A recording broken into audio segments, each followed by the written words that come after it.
Off we go. Good evening, everyone, and welcome to Family Law Live. I think Hannah's probably muted everybody, but if anybody new is joining, obviously mute. And we would also ask that you either send Hannah your questions or put them on the chat. So we really want to hear your views on this, but we also know that this is quite a Marmite topic, and Farhana's aware of that. So we just want to say that, you know, this is can be, I think, quite a fiery debate. People do have strong feelings, and even if they thought they didn't, they somehow find themselves having quite a strong view about this. So we just want to say that please be kind, and also nobody's wanting to offend anybody here. There'll be a lot of women on this call today who could be going through some of the issues that we're going to talk about, not just menopause, fertility, or anything else. So we are very sensitive to that, and we're not, nobody's meaning to offend. So just to put that sort of warning in place. So we're lucky enough to be joined by a stellar panel, as always, and the author of the Family Law Menopause Project, or founder, should I say, that's Farhana Shahzady. And we're also welcoming Olivia Murphy and Reese Taylor from Chambers to the panel. So welcome, everybody. So Farhana, can I just start with you and ask you how and why this project came about? I'm going to thank Nicholas Mostyn for this project, because actually intellectually it did start in around 2015 after the case of SS and NS. So around that time, I was acting for 3 different wives in cases, all of which ran to final trial, and one of which I did actually appeal. And in each of those cases, I didn't understand menopause at the time, but in each of those cases, there was a clean break for the wives, and they were early 50s. One was a part-time court usher, another was a psychotherapist, husbands with great jobs. And the one which went to appeal, the term of maintenance was increased slightly. I think it was originally 3 years, it went to 5 years, and then it was clean breaked with a section 28 1A bar. So I realized I was quite worried about what was happening. And I think it was a magnetic case, SS and NS. And I think that did really start to change the landscape. I wrote a series of articles at that time, just looking at spousal maintenance, because I was worried about what I perceived to be happening to some wives. So that was probably the intellectual start of the journey. I mean, personally, there's a personal component. So as I get a little bit older, fast forward, here we are in 2022, but I noted perhaps 2 or 3 years ago, changes for my siblings and some of my peer group who are a very similar age to me. Some of the things I noticed were that perhaps some of them didn't apply for promotions or didn't achieve the seniority I thought they could have or should have. In case of my sister, she gave up NHS practice, just concentrated on her private practice as a doctor. So there's lots of changes going on. And suddenly I realized I was changing, which I couldn't understand. I still play netball, fit, active, but there were some changes. And so I did think to myself, I'm going to find myself a workplace which I think will really contribute towards my well-being. And I gave it lots of thought and actually joined Family Law Partners, which has been my home, where I thought, okay, I'm very well supported now by colleagues, because I perceived I would need to be very well supported. But also the symptoms, I recognize some of the perimenopause symptoms, and I want to talk a little bit about the symptoms, if I may, because it makes more sense if we do look at that. So there's anxiety for women, panic attacks, depression, claustrophobia, brain fog, heart palpitations, joint aches, insomnia, which I get quite badly, profound fatigue. And interestingly enough, my sister, who's a doctor, gave up her car because she doesn't want to be in an enclosed space. So no longer drives, but does run her private practice. So I do notice that there are changes, real changes. So when I turn to look at the statistics around this, and I think many of us will be aware of the debate which is currently happening, there are 13 million women in menopause, and I'm assuming by that perimenopause, which is the period before menopause when the body starts to change, then you have menopause, and then you have postmenopause. So I am assuming the 13 million is in menopause. And perimenopause, as I understand it, from consulting with some doctors on this, can last several years. And menopause itself can also last several years. And the hormonal deficiency can last for a lifetime. So it's a very, very real issue with duration. And for some women has quite profound effect. It's so profound, in fact, that 1 in 4 have debilitating symptoms. And 99% say it affects their ability to work. And the other recent headline was 1 million women leaving work. So I think with the work we do as family lawyers, you can see the relationship between menopause, earning capacity, and it just so happens that divorce also tends to really peak, if you like, between mid-40s to around 55. So we see divorce coming along with menopause, coming along with symptoms, coming along with earning capacity being affected for a lot of women, not all women, and I am very clear about that. It's some women, but it does have a very profound impact on them. So that is really where the menopause project, the Family Law Menopause Project, came from. And so we decided really as a firm with Family Law Partners support to do a survey. And the survey results, just simple questions, by the way, and we had a decent number of people replying. And so when we asked the question, do you think the family law profession recognizes the impact of menopause? 81% said no, they don't. They don't think family law does recognize it. And when asked, are wives disadvantaged by it? 65% said yes, they felt wives were disadvantaged. So those are quite stark findings, small survey, but there are some larger scale surveys currently taking place. And we saw the Fawcett report, anyone who looked at the Fawcett report quite recently, that really looked at work impact upon wives. It's really interesting reading. Dr. Newson has done some reporting as well. So when I look to see what's happening, I can see that there's a problem which we as family law professionals haven't been dealing with. I think it's really interesting what you're saying about menopause, because I think the same for, you know, we're not just talking about menopause on this webinar, it's also, you know, women who are going through fertility treatment, and that could even go back to back with perimenopause and menopause with women getting fertility treatment in later years. But, you know, certainly things like not wanting to go through the promotion, going to certain firms because of the sheer number of appointments you have to have with IVF. You don't want anybody to notice that. You don't want, you know, and it's not likely to work the first time. You could have rounds upon rounds upon rounds of that. It could go on for years. So that is really that's another problem, I think, that, you know, is not sort of being addressed. And obviously we can talk about, you know, fertility policies, but I believe that menopause policies are now possibly being introduced into the workplace as well. But absolutely. I know at Family Law Partners we're introducing it, and I will champion that. But can I just say that I think there's about 70% of workplaces don't have any type of policy. And that's the other part of the problem, because if you're in a workplace that doesn't have a policy, it might affect your earning capacity. Yeah. And I think menopause concealment, the fact that employees don't want to discuss with their employers, is another part of the perfect storm, if you like. Yeah, and the concealment's the same for fertility treatment. In my experience, you don't want people to think that that's what you're going through. You don't want to talk about it. You don't want people to think that that is going to affect you in any way. And I think the menopause is the same, and probably loads of other things as well. Those are the two things that come to mind. But obviously you've faced some criticism for this, including Baroness Deach, and I just wanted to understand what those criticisms were, if you can outline that for the audience tonight. Yes, absolutely. I wrote an article for the Legal Gazette, and Baroness Deach responded. Actually, I've got a little excerpt in front of me. If I just read it, she writes, "It is hard to think of anything more damaging to the prospects of women at work than the menopause pretext. Most women do not suffer from the menopause to the extent that they have to stop work. Women judges seem to cope with that just fine."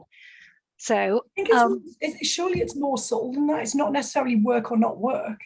It could be the amount you're earning, the number of days you work, where you work, you know, that you want to work from home rather than going to the office on it if you're having a bad, you know, bad. It can't just be work or not work. Yeah, absolutely. I completely agree. But as it just so happens, actually 1 in 10 women do leave employment.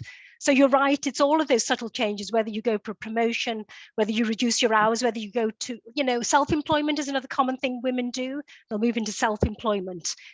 So they have more control and flexibility over their environment. So I think actually Baroness Deach missed the point. And of course, you've used the project as an attack upon her divorce financial provision bill, which is fairly implacable, if I can describe it in those terms. So I understand why she rejects the project. Yeah. But I think that the concern is, isn't it, playing devil's advocate here, is that there will be many women, I suppose, who are thinking, sort of not necessarily don't tar me with the same brush, but be very, very worried that they may be coping fine and they may not be having, struggling from or suffering from symptoms, and they would be very, very worried that they would suddenly be treated differently or thought to be less capable when they weren't, and the way that they are treated or maybe pushed for promotion or relied upon in the workplace, there will be a shift, and that will be detrimental to them, which for them would be unfair. I don't know if that's surely you're only going to raise it if it's a problem for you. Like, it's same with fertility. Most women can have children naturally. It's the ones who can't, or it's. But I think that, you see what I'm saying? Like, playing devil's advocate, it's not about whether or not you raise it. It's then about other people's perception of you, that they make a judgment that you can't then control necessarily. And I'm just sort of throwing in the alternative here, sort of playing a bit of a devil's advocate position, because this is a really controversial topic. We know that certain people are really shy away from this, saying, but I'm still capable, I'm still able to do my job, don't you treat me in any way that's different, or assume otherwise. I totally take that point. I don't think anybody would want to seem like they're not capable. I just wondered, what I mean is, people wouldn't know unless you said that's the time of life you're at.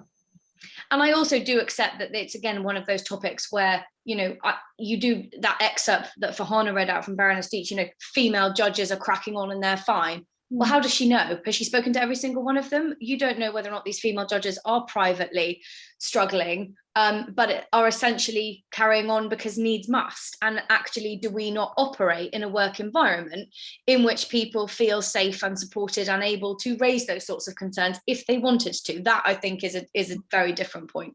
I think that's a good point, Hannah. I was going to say, I think judiciary, I don't mean to make assumptions, but you imagine there is a certain amount of privilege for the judiciary, in terms of they may have the help, support, financial resources. I think one of the things about menopause that I identify is that it's a factor. I'm not saying it's the only or magnetic factor, but it's a factor. But if you have other things in your life buffeting you and making it difficult, it's really going to affect you, I think. So it's a constellation of different things that might be happening. And maybe the judiciary just so happens to be quite protected. But for lots of women, they may, well, actually, for women going through divorce, they're probably not going to have a spouse at that point. So that just creates a buffeting factor. And they may be suffering, poverty, difficulties at work, inflexible employers, wearing uniforms and all the other problems that can come and be an exacerbating factor. And can't you get better treatment, obviously privately, than on the NHS? Isn't that a massive issue with the NHS? Absolutely, yeah. So private, that's a good point, actually, because funnily enough, private insurers don't cover these type of issues. Mm-hmm. So even if you've got private healthcare, most policies don't cover menopause, or they don't cover, chronic condition, they don't cover it. So actually there is a gap, if you like. So NHS doesn't deal with it very well, privately doesn't deal with it. You really have to go out of your way to seek the specialists and the treatment. And that's why only 14% of women are treated on HRT. And HRT may be the answer for many women, which would help to save jobs as well. And probably help to save marriages, if I could just add. Yeah. This is probably my ignorance, but is HRT just to balance out your hormone? Does it balance the hormones, or is that what it is? It does. It replaces what's been lost, because it's effectively a hormone deficiency. So it's about hormonal health.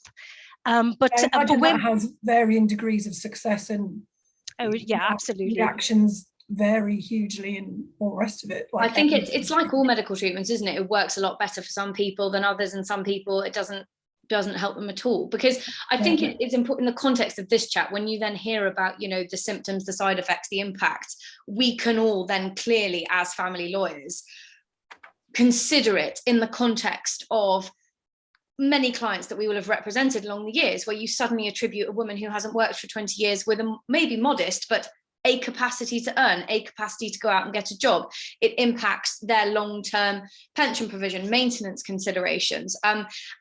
You know, there's already some brilliant questions being put on the chat function about, you know, the extent to which we can safely crystal ball gaze with either women who are going through this process or with women who may be on the cusp of about to enter into this phase of their lives. Because I think legally it is something that has some pertinent points for us to think about, regardless of what your own perhaps personal opinion might be about, you know, concerns about the impacts of the wider arguments on how you are going to be viewed as a woman in the workplace of a certain age. Yeah, I mean, it might be the cause of some of our divorces. You don't know, do you? Because I suppose some people don't even know if they're menopausal some of the time. But I am going to ask everybody, it's you know, a bit later about whether they've come across this, but I just want Reese to go over the case law in relation to maintenance, what could be relevant from that we can use or take if we were wanting to run this kind of argument. Is there anything helpful? Well, thank you, Fiona. Good evening, everyone. I think I'm the token man on the panel this evening, but I'm very pleased to be a token man this evening. And I've been watching this discussion with interest. I'm weighing it up. So lots of us are on Twitter. One sees sort of debates going on over weeks and months. And certainly the menopause pops up in my timeline more than it once did. I see lawyers in different contexts raising it. I know that employment lawyers take it very seriously. There have been employment law cases where the menopause has you know, been found to be requiring of you know, special consideration in the employment law context. So it's certainly something that's on the agenda. But also interestingly, because it's on the agenda, I've heard people talk about it, and Fiona, you're absolutely right to say it is a Marmite issue, and there are people who get quite cross about it and deechy about it, if I can put it that way. And so you know, I'm learning and I'm listening, and then, you know, one's got to take you know, everything that's on the wind and then try and pull it together and think, well, you know, how does this add up to a row of beans in a court case, which is ultimately what we're thinking about this evening. So I don't think I have anything particularly groundbreaking to say by way of you know, observations in the authorities on maintenance. I think it's very interesting, Farhana, your observation about you know, what started you off down this road with SS and NS, and it reminds me of you know, where that sits in the canon of maintenance law, if I can put it that way, because it gets cited over and over again as if it's a summary of the law. But is it a summary of the law? I'm sure many of you will have heard this point made before, but the Family Justice Council Guidance on Needs on Divorce, second edition, April 2018, and I think a new edition is underway, deals with maintenance. And it's interesting that, you know, something that was being published as late as 2018 cites as the leading cases Flavel, remember that case, Lord Justice Ward back in the 90s, and C. And the tone that one finds in those cases is completely different to SS and NS. Just very briefly, just a little bit from Flavel. The words of the section do not impose more than an aspiration that the parties should achieve self-sufficiency. The power of the court to terminate dependency can, however, be exercised only in the event that adjustment can be made without undue hardship. There is, in my judgment, often a tendency for these orders to be made more in hope than in serious expectation, especially in judging the case of ladies in their middle years. The judicial looking into a crystal ball very rarely finds enough of substance to justify a finding that adjustment can be made without undue hardship. So that was in 1997. And has life changed so completely that the way in which women are viewed is completely different to the difficulties that Lord Justice Ward was having, as near ago as 1997. And then we've got him again in the well-known case of C&C, the short marriage case, and there was a list. I'm not going to read it all out, but it's the famous dictum: the court cannot form its opinion that a term is appropriate without evidence to support its conclusion. Facts supported by evidence must therefore justify a reasonable expectation that a payee can and will become self-sufficient. Gazing into the crystal ball does not give rise to such a reasonable expectation. Hope, with or without pious exhortations to independency, is not enough. And then the guide itself draws the threads together there. As Lord Justice Ward emphasised, it's important to bear in mind the question is, can the applicant or spousal maintenance payee adjust, not should he or she adjust. And then the tone is a completely different tone in SS and NS, which in my experience is generally the start and end of the legal citation of authority when one is dealing with maintenance these days. And that you've got, in every case, the court must consider a termination of spousal maintenance with a transition to independence as soon as it is just and reasonable. A term should be considered unless the payee would be unable to adjust without undue hardship to the ending of payments. A degree of not undue hardship in making the transition to independence is acceptable. It's a really, really different tone. And I suppose what one sees, many of us will have, spent a large part of our career with Mr. Justice Mostyn dominating the skyline of everything to do with financial remedies law. And I suppose, and I mean no disrespect in saying this, but the era of Mr. Justice Mostyn leading the financial remedies court is coming to a close.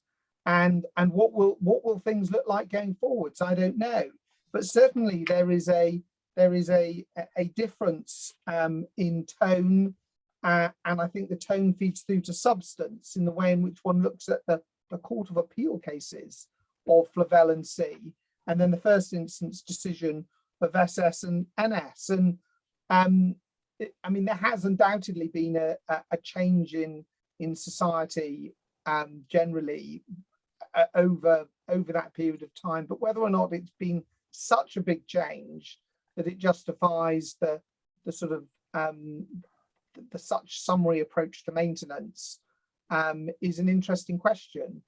And one will have to see whether things like Farhana's project will make a difference and make people think a little bit more carefully about whether or not this really is pious exhortations to achieve independence, when actually it might actually be difficult to do so. In my work with obviously do a lot of cases to do with pensions, and I see a lot of people wheeled in to see me who are in a really difficult spot, but along with everyone else, I've not been in the habit of interrogating whether or not that's whether there's any menopause aspects to that. I mean we're going to pick that up. Sorry, Ruth. We're going to pick that up sort of a bit later in terms of the client side. I'm certainly going to talk to Hira about what evidence you could possibly submit. But just turning to Olivia and picking up this idea of the clean break culture, Do you think that the courts are too quick to bring in a clean break? Should we be thinking about these biological changes that will happen to every single woman to varying degrees? Do you know, I mean, I've been at the bar now 20 years, and I would have definitely said the first 5 to 10 years of my career, I was somewhat Deitchian, you can call it, in my outlook, or Mostinian is how I used to call it. But with age grows wisdom and experience and seeing where things are going. And of course, there has been this enormous swing. It really feels a real sea change that came around with SS and NS, where suddenly everybody became very thrilled at the idea that a bit of hardship was, you know, no bad thing, and people could adjust to a clean break. And what's interesting about the clean breaks is when you are casting forward, you're looking at certain factors, certain life events at which you're suddenly expected as a working mother or a potentially working mother to be able to spread your wings and fly. And the usual sorts of events are youngest children hitting secondary school, youngest children hitting 13, 14, and those actually often coincide exactly with perimenopause and menopause, just because of the aging process. So at exactly the point when you're expecting to sort of spread your wings, fly, and fully utilize your earning potential, you're possibly suffering from the lack of confidence that comes with not just being out of the workplace seriously for a while, but also all the issues surrounding menopause, the brain fog and the insomnia. It is interesting that it does seem to dovetail exactly at that point. And it's interesting also that when we looked at, you know, the statutory steer of a clean break, yes, that is in the statute. But when we look at Minna McFarlane, there were 3 principles we all had to think about. There was needs, there was sharing, there was compensation. And the compensation, which one of only 3 principles, has then largely gone to the wayside in most cases. And I think there are some very good reasons for that in the big money cases. And it's the big money cases that we all hear reported decisions on. And I'm sort of thinking in particular, like Mr. Justice Bodie in 2008 said in CR and CR, in any event, a wife with, if I may so describe them, ordinary career prospects, which are forfeited following her marriage to her husband, who is or becomes a financial high flyer, is highly likely to be adequately compensated for that forfeiture by the very fact of an equal division of the family resources. Well, most of our clients aren't married to financial high flyers. So they're not compensated by an equal division of large assets that were built up by a financial high flyer. And they are expected to live with the not great compensation of a half share in a modest size asset pot, and then looking at spreading their wings and fully achieving their earning potential at exactly the point when, as Farhana points out, there are all these other issues and difficulties. You are likely to have a permanently altered earning capacity for most of these women. So what happened to compensation for these women? What happened to that of the 3 principles we were supposed to be looking at? Because the clean break certainly doesn't give any weight to that in the majority of cases. Their compensation is by the wayside.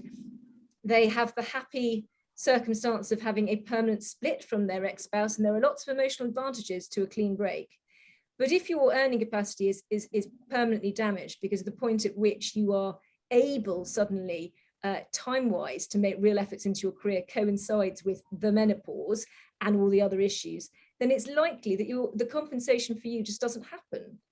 So the clean break, well, SS and NS does say, you know, if it's a finely balanced decision between a section 28(1)A and no section 28(1)A, we should not have a section 28(1)A. Well, that's something. And it did, of course, take away the exceptionality test for the extension of a term. So that was something else, which was somewhat heartening. But since this decision, which, as Rees reminds us, is a first instance decision at the High Court, it has affected how all the courts are looking at the need to impose a clean break and exactly when can that be done.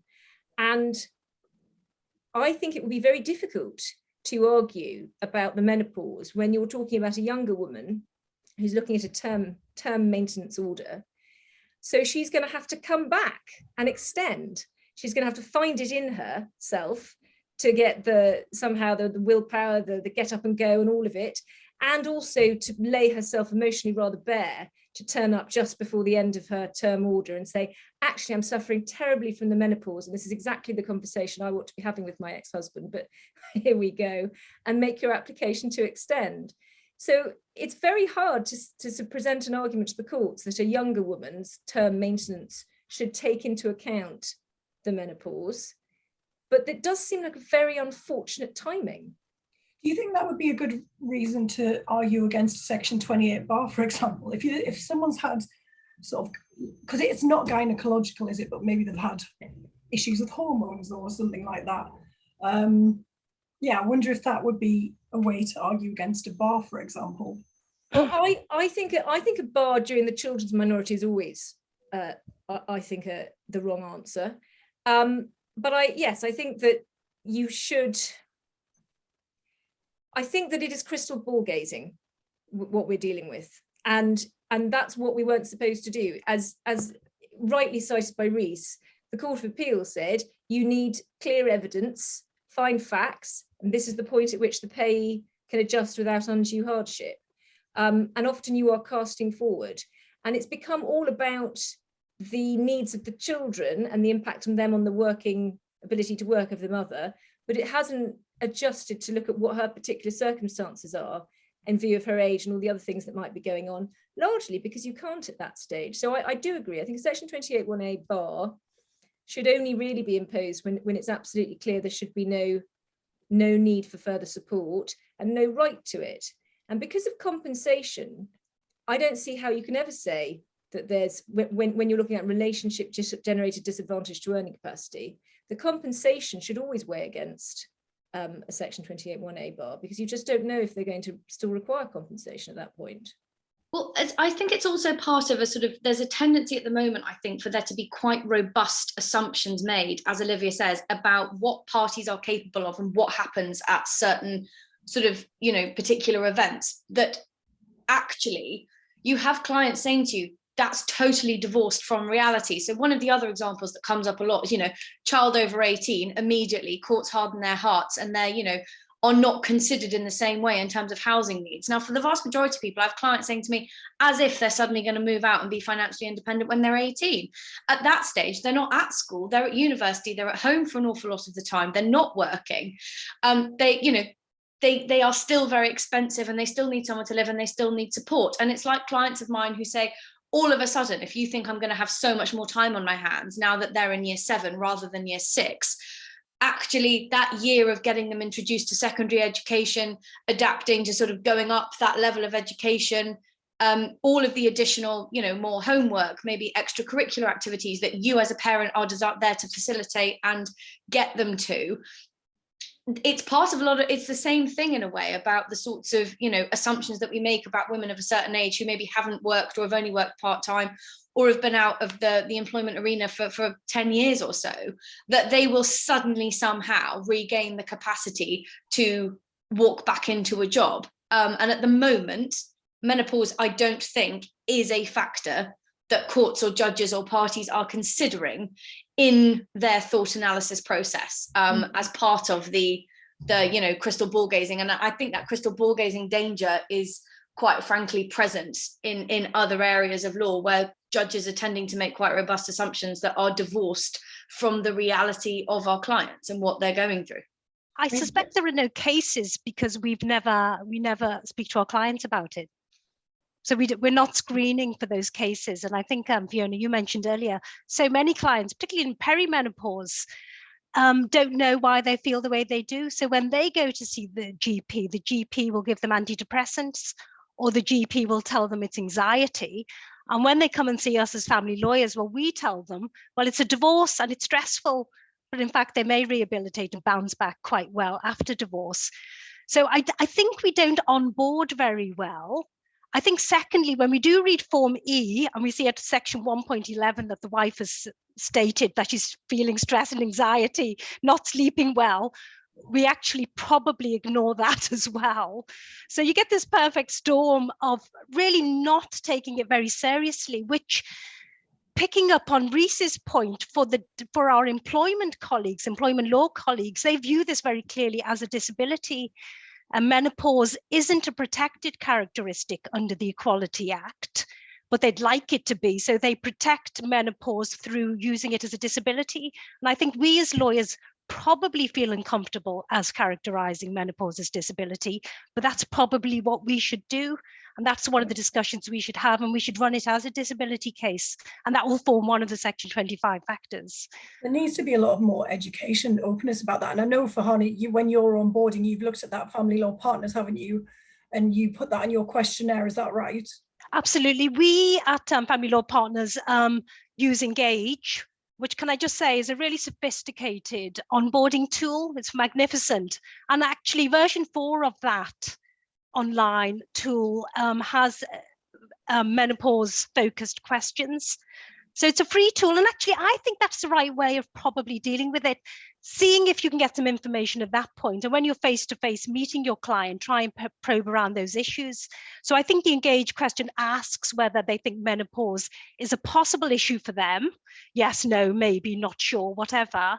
But at least that starts a conversation. And I think actually as a society, as a climate, we're getting, as we're hearing, we're starting to talk about it. And I think we need to ask our clients, it can be debilitating. That's the truth. That's where all the, the science and the facts are pointing. For 1 in 10 women, it can mean they lose their jobs. So I would want us to take it seriously. I just don't think it's a fringe issue. And that's really what I'm saying. And the fact that we've never looked at it before isn't a reason for us not to look at it going forward. I think the time is now. Yeah, I mean, on that, Hero, what do you think in terms of sort of evidence or reports? If you were wanting to run something about this, what can we practically put before the court or into our negotiations? So if the symptoms were serious enough, obviously you'd be wanting to get a medical report and, showing that they either can't work or they've got a reduced ability to work because of what they're suffering with the menopause. In a few cases that I've done, we've had an earning capacity report done by an expert, which is basically crystal ball gazing. So it's good if you're for the husband because they attribute this earning capacity to the wife. One case we had, she wasn't actually living in the UK. She was living abroad where she couldn't work as an expat and she was planning to come back. And they attributed this earning capacity to her. But who knows whether she could get that at all when she came back. And that didn't take into account, a lot of the things that she would have had to deal with. So it's very much, looking and guessing about what that person might be earning. And I think those sort of earning capacity reports don't take into account, they look at your qualifications, your age, where you're living, but they don't take into account things like possible menopause symptoms or some of the other things that we've touched on today. I wonder if you could put that into your joint letter of instruction on agreed basis, that, that has to be taken into account, that she could only work part-time, or it has to be working from home, or, I wonder if it is something I think you'd have to put that in and take into account menopause, childcare commitments. Maybe at that age, people are also caring for elderly relatives. Those sort of things they're not usually included in those reports, but they should be. Yeah. And I also impact their ability to work.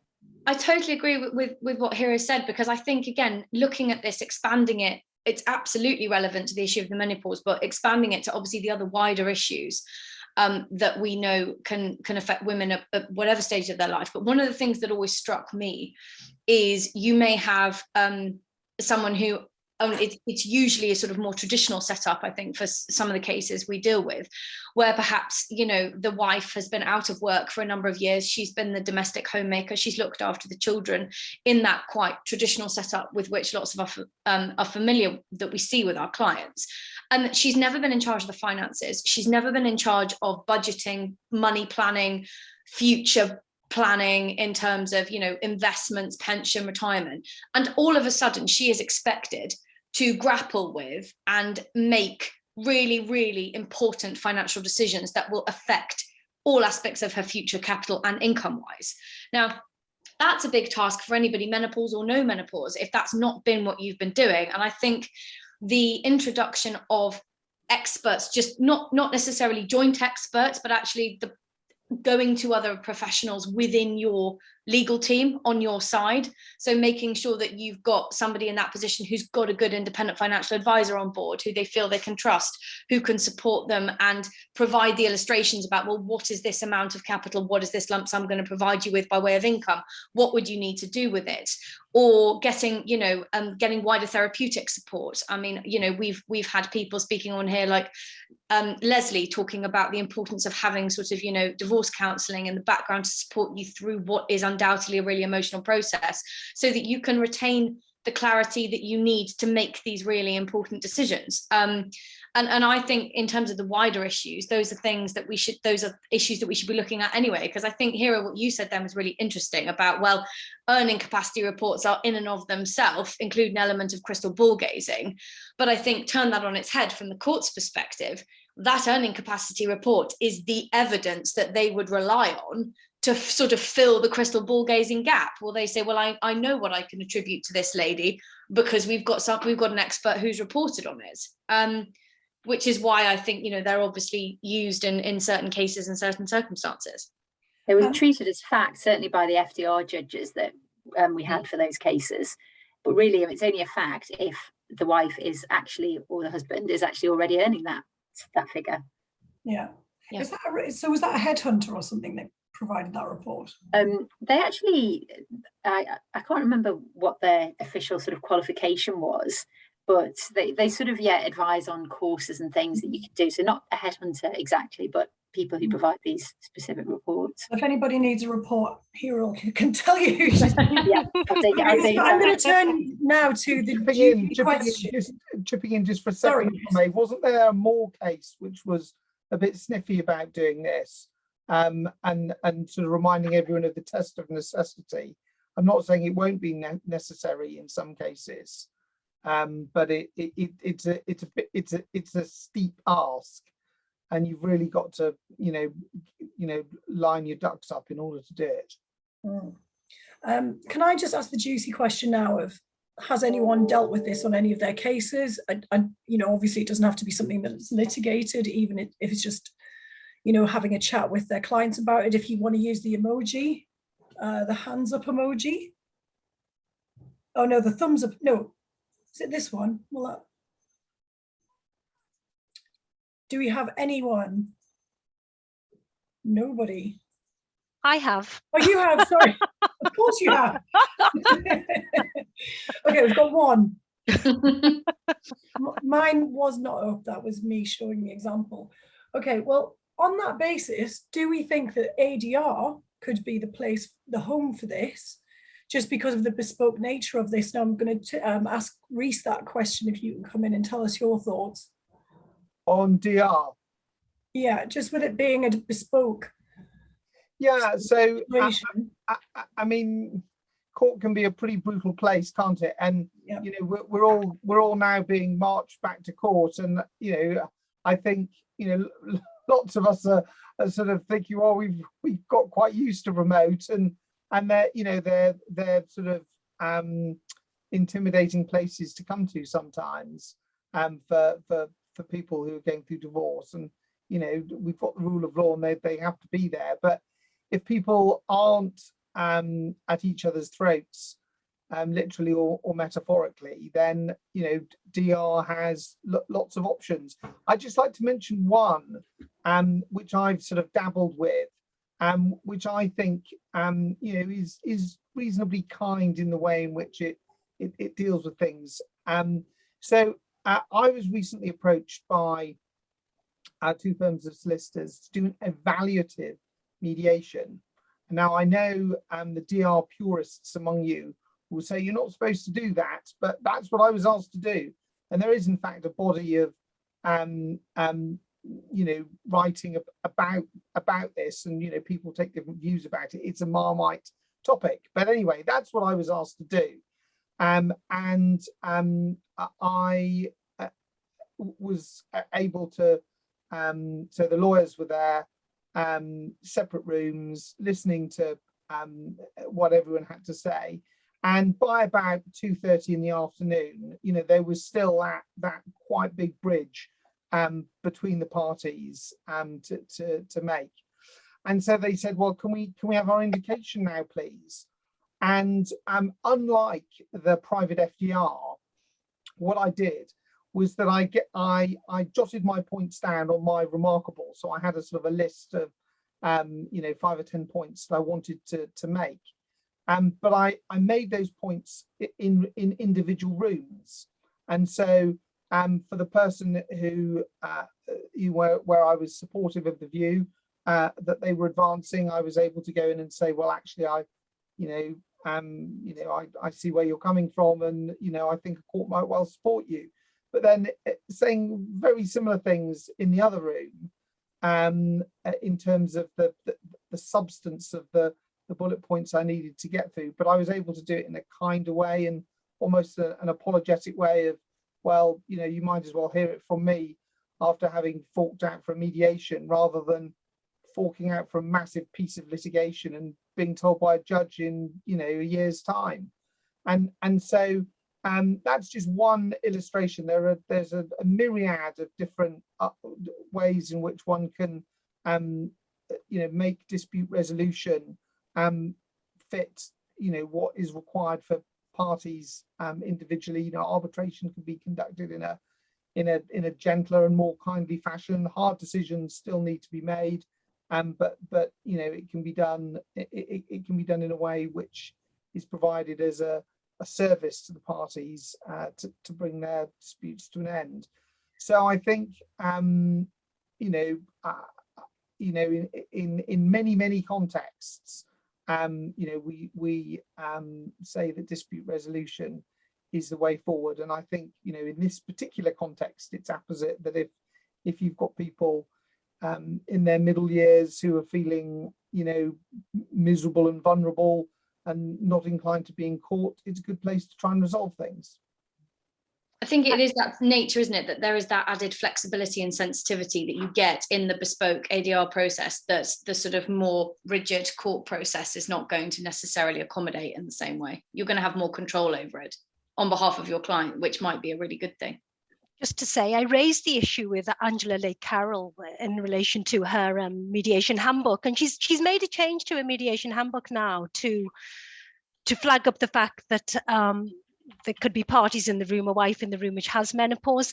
Interestingly, from her point of view, she thought that may be a reason why mediation wouldn't be possible or successful, because there may be an imbalance of power in the room due to menopause at play. But I definitely think the DR processes will be a kinder way, a more sensitive way of dealing with all the things that need to be dealt with. I think, collecting paperwork, collating paperwork, is there a risk of, Immerman type breaches? If you can't remember things, you may want to take things. So I think there's many aspects that we would have to consider as family lawyers. I mean, going back to some of the earlier points about whether we could have what I would call a prophylactic award in the fear of menopause coming down the track, whether we would order longer maintenance. I think probably we wouldn't, because in fact, for that wife, she may not be a symptomatic wife, which required the longer maintenance award, but maybe we should still consider nominal. Actually, Robert, I think I've picked up on the messages, the idea that Mostyn's case of A v M, he talks about nominal awards as being symbolic irritants. I think we're seeing downward pressure on nominal awards as well, which is worrying. I would like to see those preserved. Yeah, I think this leads us, we've had some really, really interesting questions and comments on the chat function, which we could move to now. I noticed actually Robert did exactly the poll that we asked, the question of the poll we conducted, which is, has anyone specifically and successfully raised the impact of menopause in a case or aware of it being raised? Which I think the fact that only Farhana has direct experience of this herself is illustrative of the fact that this is maybe a hot topic, but one that is yet to kind of filter its way into the day-to-day practice management of our cases, which might be something that changes, and I guess we can all watch this space. But Zoe says, obviously there is a difficulty in those cases where the menopause is on the horizon, i.e. you are dealing with perhaps somebody who age-wise might be on the cusp of the menopause or perimenopausal, but not in the sort of full throng of it. Does that involve a bit of crystal ball gazing to say, well, how do you know that there will be an implication? How, and even if will this happen to somebody? And she's wondering whether or not you would consider it would provide a ground for appeal if it wasn't considered as a circumstance of the case. Olivia, I don't know if you've got any thoughts on that. Well, I mean, it's only going to be considered as a point of appeal if it's a point that's been run and run well, and either then not taken into account or irrationally rejected by the judge. So, I mean, it's not going to be a point of appeal unless it's been run properly, and we're not running them at the moment. And I think that's quite clear. None of us, despite sort of, I think, the collective years of experience at the family courts that we all must have, and we've only got Farhana who's got cases that involves it, but then only Farhana is, as far as I know, working in a firm or chambers that has it as part of their onboard questions, so that it's something that is explored right from the get-go. It's certainly not something that I explore with my clients when I first meet them, and I do explore a lot of issues just to see where we're at, and I think I will have to consider starting gently to explore it. So in terms of an appeal point, it depends on your evidence, doesn't it? It depends on what evidence you put before the court. Yeah, I think it's right to say that it's not going to suddenly be like a sort of a magic ground of appeal. You're not going to be able to wave the menopause as a magic wand to kind of suddenly make an appeal point, but it's certainly something that I wouldn't be surprised if it becomes more prevalent in cases and client inquiries. I mean, one thing that's really lovely that I've picked up from the chat is that actually a lot of people are just, think an awful lot can be done just by talking about it. So hopefully by having tonight's family law live session on this topic contributes to the conversation, which is always something that we're keen to promote. And also, I noticed actually Simon was saying that his new firm, at Dawson Cornwell, the menopause is covered in their work manual. And a lot of people are saying they've got special groups, support groups at work, to make sure that the issues something that people are aware of. I'm going to put this one to Reese because it goes to the maintenance case law that you were covering. And Simon says, do we think the menopause or issues would render, obviously Mostyn's recent stringent anti-maintenance judgments, does the menopause render those incorrect?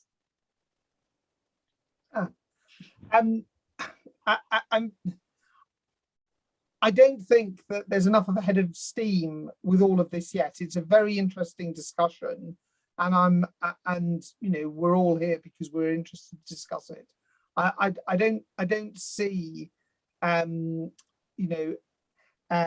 someone popping up and saying SS and NS has got the wrong tone and we need to do it differently now, everyone.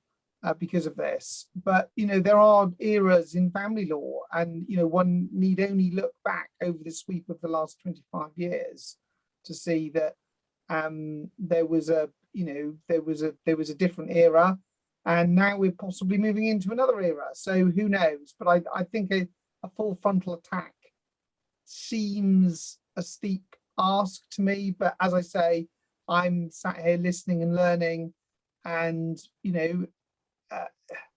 I suppose if you had the evidence, then cases turn on their evidence, don't they? And your evidence would trump a recital of a list of principles, but difficult to do. And I think that goes to one of the questions, one of the points that James has added, by which, I mean, I totally agree with one of the points that James has made, which is that Schedule 1 cases are deliberately constructed such that the mother usually is all of a sudden falls off a financial cliff edge, because that's the nature of Schedule 1.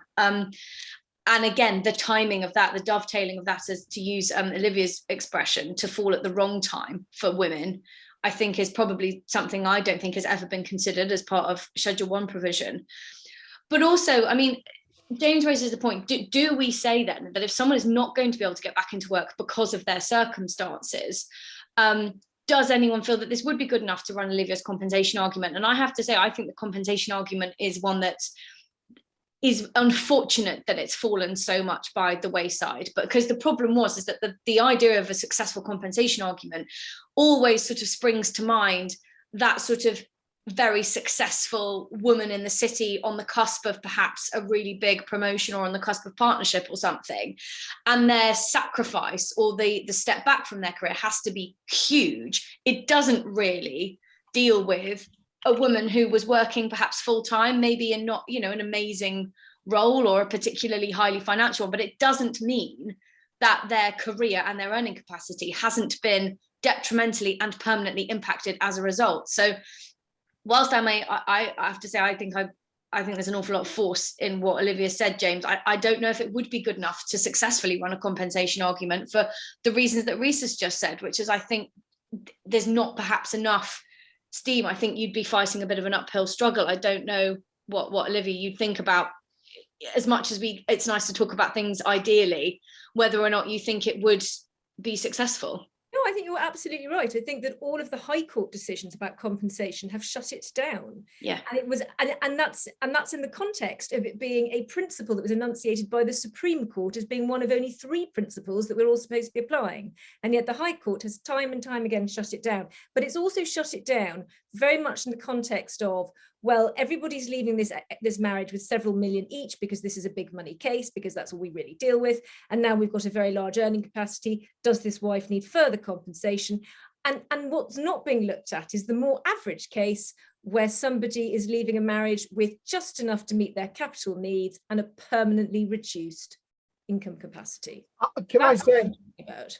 sorry, I mean, it seems to me that what you need is a case where someone, but for the menopause and its symptoms, would have a solid earning capacity, whose symptoms are serious enough to get a court to accept that it's necessary to appoint an expert. And I think it would be very interesting for a final hearing to be run with that expert evidence and to see how a judge dealt with it, particularly if it got reported on Barley.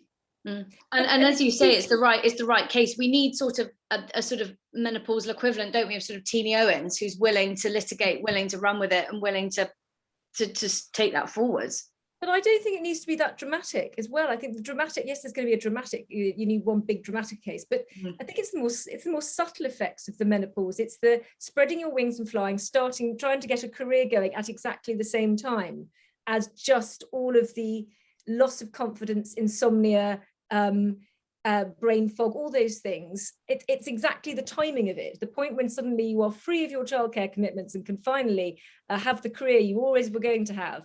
Well, it's not quite so simple because you're at a very different stage in your life. So what Reese is saying, that's the most dramatic end of how the menopause can affect it. I think its effect would be subtler in most cases, and that's why it's problematic.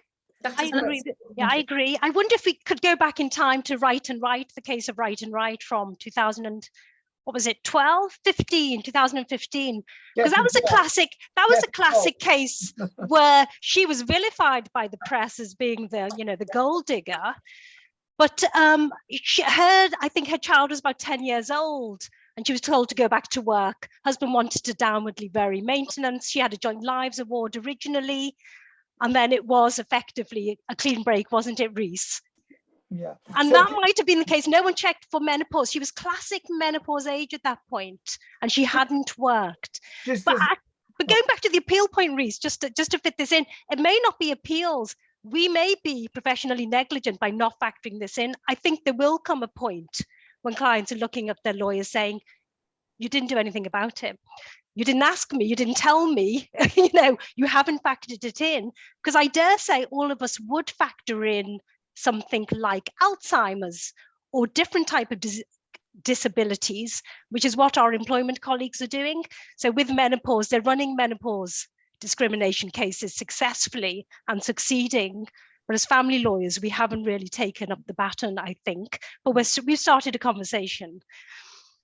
And I think just to round things up, I'm conscious of time and I know the weather is very, very appealing for everyone this evening, but Amanda said, how would you explore this issue with clients? What will you need? Medical evidence. I think some of that's been covered in terms of one of the options, as Farhana says, as she includes it now in the questionnaires that she raises of clients in their onboarding exercise, potentially something that you could, if you had the right client or the right counsel, you could sensitively explore it in an early conference. Certainly if the symptoms are you're dealing with somebody who's going through it at the time, as Hero says, you would look to get medical evidence. Whether or not it was an expert, you would have to obviously go down the Part 25 application route. or to start off with a letter from the GP to support that part of your For Me dealing with health and any conditions. So I think that's probably the right time to call it a day for this evening. Thank you all so much for joining us. I mean, one of the best things we've got now is James Perry's idea on the thread that 36 are now going to have to do a t-shirt run of "but there are eras in family law," so that might be some new merch on the horizon. But yes, again, thank you all so much for joining us. It's a pleasure to see you all, and we will see you very soon, hopefully. So stay tuned on LinkedIn and Twitter. Can I just say a special thank you to Farhana for putting her head above the parapet on this one, on really important women's issue. And I think you've had your criticisms, but I for one think thank you for being brave, and thank you for starting the conversation, because these are things that shouldn't be in the shadows. You're very welcome, and thank you for hosting. Thanks all. I'll see you at the conference. Yeah, see you. Anybody else? Come and say hello. Anybody at the conference? All right. Thanks everyone. Thank you. Bye bye.